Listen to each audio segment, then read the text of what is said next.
মনকে প্রশ্ন করেছিলাম, সব আপন মানুষগুলো কেন ছেড়ে চলে যায়? উত্তরে মন বলেছিল, আপন মানুষেরা কোনোদিনও ছেড়ে যায় না। যে ছেড়ে যায় সে কখনো আপনই ছিল না। চেনা মুখও দিনের শেষে অচেনা লাগে। এক জনমে শরীর চেনা যায়, কিন্তু 7 জনমেও মানুষ চেনা যাবে কিনা আমার সন্দেহ হয়।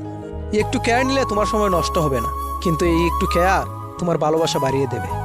অন্যের জীবনে আগুন লাগানো মানুষটা এটা ভুলে যায়, সময়ের হাওয়া যদি দিশা বদলায় সেও এই আগুনে পুড়ে ছাই হয়ে যাবে। হারিয়ে যাওয়ার পরেই হারানো জিনিসটার প্রতি কদরটা বেড়ে যায়। 3 ধরনের মানুষের অহংকার বেশি হয়। 1 বেশি শিক্ষিত হলে, 2 বেশি সুন্দর হলে, 3 হঠাৎ বড়লোক হলে। রঙিন কাপড়ের মানুষগুলো যতদিন সাদা কাপড়ে না জড়ায় ততদিন কেউ তাদের জন্য কাঁদে না। মনে রাখবেন, ঈশ্বর ছাড়া কেউ আপনাকে ভালো রাখার ক্ষমতা রাখে না। সময়ের ব্যবধানে চেনা মানুষগুলো অচেনা হয়ে যায়। অভাব নেই অর্থের, মানুষের অভাবটা শুধু মনুষ্যত্ব আর বিবেকের। সুখে থাকার পথ একটাই, যা কিছু নিয়ন্ত্রণ করা অসম্ভব তা নিয়ে অকারণে চিন্তা বাদ দাও। আর যে মানুষটাকে হাজার চেষ্টা করেও ধরে রাখা অসম্ভব তাকে যেতে দাও। আসলে কেউই কখনো কাউকে ভুলে যায় না, শুধু প্রয়োজন ফুরিয়ে গেলে যোগাযোগ বন্ধ করে দেয়।